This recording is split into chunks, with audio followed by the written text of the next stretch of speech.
لک الحمد یا اللہ، الصلاۃ والسلام علیک یا رسول اللہ، اما بعد۔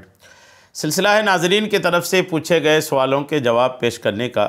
ہمارے ناظرین میں سے ایک نے یہ پوچھا ہے کہ جماعت کے ساتھ نماز پڑھتے ہوئے کیا مقتدی بھی امام کے رکوع سجدے کی تکبیر کے ساتھ مقتدی بھی تکبیر پڑھے گا، یا مقتدی خاموش رہ کر امام کے ساتھ ہی رکوع سجدہ کرتا رہے گا؟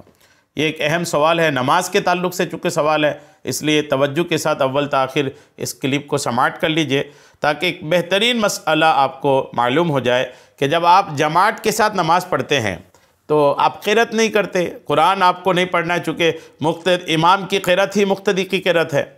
تو اسی وجہ سے ہمارے سوال کرنے والے کے ذہن میں آیا ہوگا کہ جب ہم قرأت نہیں کرتے ہیں تو کیا رکوع سجدہ کی جو تکبیر ہیں، رکوع میں جاتے ہوئے اللہ اکبر، رکوع سے آتے ہوئے سمیع اللہ لمن حمیدہ، سجدے میں جاتے وقت اللہ اکبر، سجدے سے اٹھتے وقت اللہ اکبر، یہ مقتدی بھی کہے گا کہ نہیں؟ کیا جواب ہے؟ آئیے توجہ کے ساتھ سننے کی سعادتیں حاصل کیجئے۔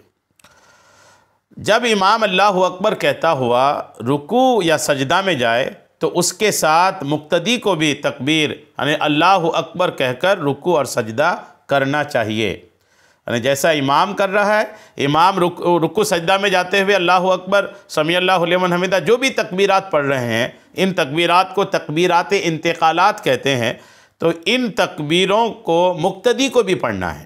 امام تو پڑھیں گے ہی، مقتدی کو بھی پڑھنا ہے۔